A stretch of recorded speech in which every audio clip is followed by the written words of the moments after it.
एकादशी व्रत कथा, उत्पन्ना एकादशी व्रत कथा। मार्गशीर्ष माह की कृष्ण पक्ष की एकादशी तिथि को उत्पन्ना एकादशी के नाम से जाना जाता है। ऐसी मान्यता है कि इस व्रत को करने से व्यक्ति को पिछले जन्म के पापों से मुक्ति मिल जाती है। उत्पन्ना एकादशी का व्रत करने वाले को इस कथा का पाठ जरूर करना चाहिए, तभी मिलता है व्रत का पूरा फल। युधिष्ठिर ने पूछा, भगवान, पूर्णिमयी एकादशी तिथि कैसे उत्पन्न हुई, इस संसार में क्यों पवित्र मानी गई तथा देवताओं को कैसे प्रिय हुई? श्री भगवान बोले, कुंती नंदन, प्राचीन समय की बात है। सतयुग में मुर नामक दानव रहता था। वह बड़ा ही अद्भुत, अत्यंत रौद्र और संपूर्ण देवताओं के लिए भयंकर था। उस काल रूप धारी दुर्दात्मा महासुर ने इंद्र को भी जीत लिया था।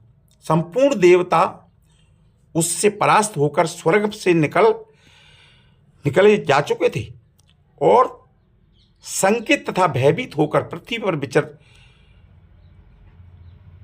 करते थे। एक दिन सब देवता महादेव जी के पास गए। वहां इंद्र ने भगवान शिव के आगे सारा हाल सुनाया। इंद्र बोले, महेश्वर, ये देवता स्वर्गलोक से भ्रष्ट होकर पृथ्वी पर विचर रहे हैं। मनुष्यों में रहकर इनकी शोभा नहीं होती। देव, कोई उपाय बतलाइए। देवता किसका सहारा लें? महादेव जी ने कहा, देवराज, जहां सबको शरण देने वाले, सबकी रक्षा में तत्पर रहने वाले, जगत के शरण देने वाले, सबकी रक्षाओं से तत्पर रहने वाले, जगत के स्वामी भगवान गरुड़ध्वज विराजमान हैं, वहां जाओ, वे तुम लोगों की रक्षा करेंगे। भगवान श्री कृष्ण कहते हैं, युधिष्ठिर, महादेव जी की बात सुनकर परम बुद्धिमान देवराज इंद्र संपूर्ण देवताओं के साथ वहां गए।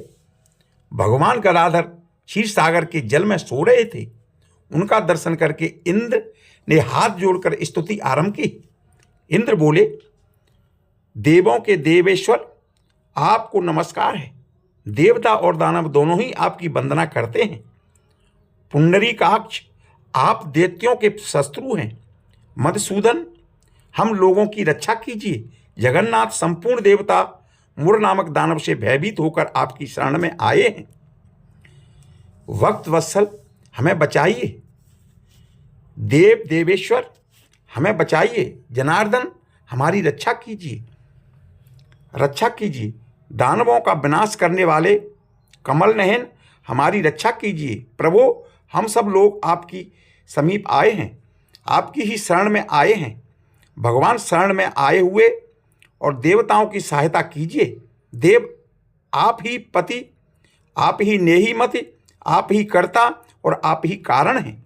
आप ही सब लोगों की माता और आप ही सब जगत के पिता हैं। भगवान देवे देवेश्वर, शरणागत वत्सल, देवता भयभीत होकर आपकी शरण में आए हैं। प्रभु, अत्यंत उग्र स्वभाव वाले महाबली मुर नामक दैत्य ने संपूर्ण देवताओं को जीतकर उन्हें स्वर्ग से निकाल दिया है। इंद्र की बात सुनकर भगवान विष्णु बोले, देवराज, वह दानव कैसा है, उसका रूप और बल कैसा है तथा उस दुष्ट के रहने का स्थान कहाँ है? इंद्र बोले, देवेश्वर, पूर्व काल में ब्रह्मा जी के वंश में ताल जंग नामक एक महान असुर उत्पन्न हुआ था, जो अत्यंत भयंकर था। उसका पुत्र मुर दानव के नाम से विख्यात हुआ। वह भी अत्यंत उत्कृष्ट, महापराक्रमी और देवताओं के लिए भयंकर है। चंद्रावती नाम से प्रसिद्ध एक नगरी है, उसी में इस स्थान बनाकर वह निवास करता है। उस दैत्य ने समस्त देवताओं को परास्त करके स्वर्गलोक से बाहर कर दिया है। उसने एक दूसरे ही इंद्र को स्वर्ग से सिंहासन पर बिठाया है। अन्य चंद्रमा, सूर्य, वायु और वरुण भी उसने दूसरे ही बनाए हैं। जनार्दन, मैं सही बात बता रहा हूं। उसने सब कोई दूसरे ही कर लिए हैं। देवताओं को उसने प्रत्येक स्थान के वर्जित कर दिया है। इंद्र का कथन सुनकर भगवान जनार्दन को बड़ा क्रोध हुआ। वे देवताओं के साथ लेकर चंद्रापुरी में गए। देवता ने देखा दैत्यराज बारंबार गर्जना कर रहा है। उससे परास्त होकर संपूर्ण देवता दसों दिशाओं में भाग गए हैं। अब वह दानव भगवान विष्णु को देखकर बोला, खड़ा रहे, खड़ा रहे। उसकी ललकार सुनकर भगवान नेत्रकोट से लाल हो गए। वे बोले, अरे दुराचारी दानव, मेरी इन भुजाओं को देख। यह कहकर विष्णु भगवान ने अपने दिव्य बाण से सामने आए हुए दुष्ट दानव को मारने का प्रारंभ किया। दानव भय से विहलित हो उठे। पांडुनंदन तत्पश्चात श्री विष्णु जी ने दैत्य सेना पर चक्र का प्रहार किया। उससे छिन्न भिन्न होकर सैकड़ों योद्धा मौत के मुख में चले गए। इसके बाद भगवान मधुसूदन बद्री श्रम को चले गए। वहां सिंगावतो नाम की गुफा थी जो 12 योजन लंबी थी। पांडुनंदन उस गुफा में एक ही दरवाजा था। भगवान विष्णु उसी में सो रहे थे। दानव मुर भगवान को मार डालने के उपयोग में लग गया था। वह उनके पीछे लगा रहा। वहां पहुंचकर उसने भी उसी गुफा में प्रवेश किया। वहां भगवान को सोते हुए देख उसे बड़ा हर्ष हुआ। उसने सोचा, यह दानवों का भय देने वाला देवता है, अतः निस्संदेह मैं इससे मार डालूंगा। युधिष्ठिर, दानव कहते ही भगवान विष्णु के शरीर से एक कन्या प्रकट हुई जो बड़ी ही रूपवंती, सौभाग्यशालिनी तथा दिव्य अस्त्र शस्त्रों से युक्त थी। वह भगवान के तेज से अंश से उत्पन्न हुई थी। उसका बल और पराक्रम महान था। युधिष्ठिर, दानवराज मुर ने उस कन्या को देखा। कन्या ने युद्ध का विचार करके दानव के साथ युद्ध के लिए याचना की। युद्ध छिड़ गया। कन्या सब प्रकार की युद्ध कला से निपुण थी। वह मुर नामक महान असुर उसके हुंकार मात्र से राख का ढेर हो गया। दानव के मारे जाने पर भगवान जाग उठे। उन्होंने दानव को धरती पर पड़ा देख पूछा, मेरा यह शत्रु अत्यंत उम्र और भयंकर था, किसने इसका वध किया है? कन्या बोली, स्वामिन, आपके ही प्रसाद में मैंने इस महादैत्य का वध किया है। श्री भगवान ने कहा, कल्याणी, तुम्हारे इस कर्म से तीनों लोकों के मुनि और देवता आनंदित हुए हैं। अतः तुम्हारे मन में जैसा रुचि हो उसके अनुसार मुझसे कोई वर मांगे। देव दुर्लभ होने पर भी वह वर मैं तुम्हें दूंगा, इसमें तनिक भी संदेह नहीं है। वह कन्या साक्षात एकादशी ही थी। उसने कहा, प्रभु, यदि आप प्रसन्न हैं तो मैं आपकी कृपा से सब तीर्थों में प्रधान, समस्त व्रतों का नाश करने वाली, विभ्रों का नाश करने वाली तथा सब प्रकार की सिद्धि देने वाली देवी हूं। जनार्दन, जो लोग आप में भक्ति रखते हुए मेरे दिनों को उपवास करेंगे उन्हें सब प्रकार की सिद्धि प्राप्त हो। माधव, जो लोग उपवास नक्त अथवा एक मुक्त करके मेरे व्रत का पालन फिर करें उन्हें आप धन, धर्म और मोक्ष प्रदान कीजिए। श्री विष्णु बोले, कल्याणी, तुम जो कुछ कहती हो वो सब उसी प्रकार से होगा। भगवान श्री कृष्ण कहते हैं, युधिष्ठिर, ऐसा वर पाकर महाव्रता एकादशी बहुत प्रसन्न हुई। दोनों पक्षों की एकादशी समान रूप से कल्याण करने वाली है। इसमें शुक्ल और कृष्ण का भेद नहीं करना चाहिए।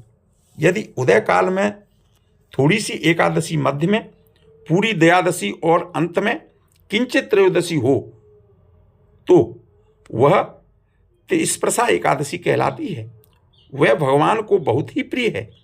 यदि एक त्रिस्पर्शा एकादशी को उपवास कर लिया जाए तो एक सशस्त्र एकादशी व्रत का फल प्राप्त होता है तथा इसी प्रकार द्वादशी में पारण करने पर सहस्त्र गुना फल माना गया है। अष्टमी, एकादशी, षष्ठी, तृतीया और चतुर्दशी ये यदि पूर्व तिथि से विद्ध हों तो उनमें व्रत नहीं करना चाहिए। परिवर्तनी तिथि में युक्त होने पर भी इनमें उपवास का विधान है। पहले दिन में और रात में भी एकादशी हो तथा दूसरे दिन केवल प्रातःकाल एक दंड एकादशी रहे तो पहली तिथि का परित्याग करके दूसरी तिथि का द्वादशी युक्त एकादशी को ही उपवास करना चाहिए। यह विधि मैंने दोनों पक्षों की एकादशी के लिए बताई है।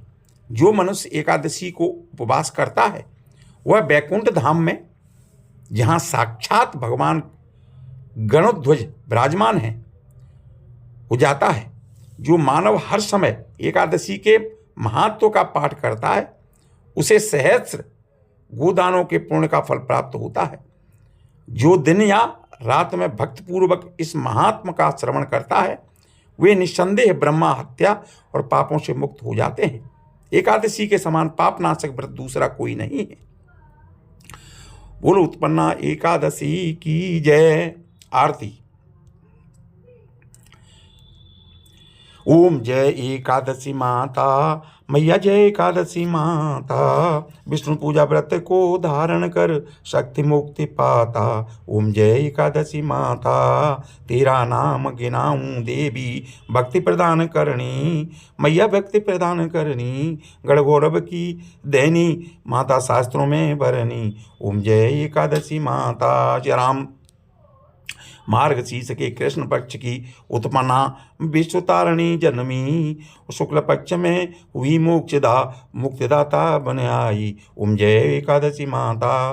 पोष के कृष्ण पक्ष की सफला नामक है, शुक्ल पक्ष में हुए पुत्रदा, आनंद अधिक रहे। ओम जय एकादशी माता। जय राम।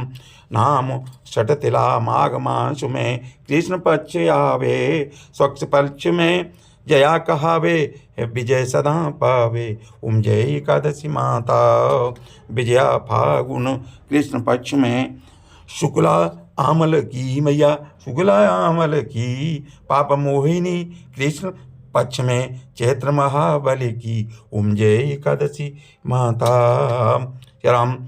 चैत्र शुक्ल में नाम कामदा, धन देने वाली, मैया धन देने वाली, नाम बरुतनी कृष्ण पक्ष में वैशाख महाबली। ओम जय एकादशी मैया। शुक्ल पक्ष में हुई मोहिनी, अपरा ज्येष्ठ कृष्ण पक्षी, मैया अपरा कृष्ण पक्षी, और नाम निर्जला सप सुख करणी, शुक्ल पक्ष रखी। ओम जय एकादशी माता। योगिनी नाम आषाढ़ में जानो, कृष्ण पक्ष करनी, देवसैनी नाम कहायो, शुक्ल पक्ष धरनी। ओम जय एकादशी माता। कामिका श्रावण मास में आवे, कृष्ण पक्ष कहिए, और श्रावण शुक्ला हुई पवित्रा, आनंद से रहिए। ओम जय एकादशी माता। अजा भाद्रपद कृष्ण पक्ष की परिवर्तनी शुक्ला, मैया परिवर्तनी शुक्ला, इंद्रासुन कृष्ण पक्ष में व्रत में भवसागर निकला। ओम जय एकादशी मैया। पापा पुंसा है शुक्ल पक्ष में, आप हरन हारी, मैया आप हरन हारी, रमा मास का तिक में आवे सुखदायक वारी। ओम जय एकादशी मैया। देवोत्थानी शुक्ल पक्ष की दुखनाशक मैया, और पावन मास में करूं विनती, पार करो नैया। ओम जय एकादशी माता। राम। परम कृष्ण पक्ष में होती जनमंगल करणी, शुक्ल मास में हुए पद्मिनी, दुख दारिद्र्य हरणी। ओम जय एकादशी मैया। जो आरती एकादशी की भक्ति सहित गावे, जन गुरुता स्वर्गवासा निश्चय ही पावे। ओम जय एकादशी मैया। ओम जय एकादशी मैया। ओम जय एकादशी मैया।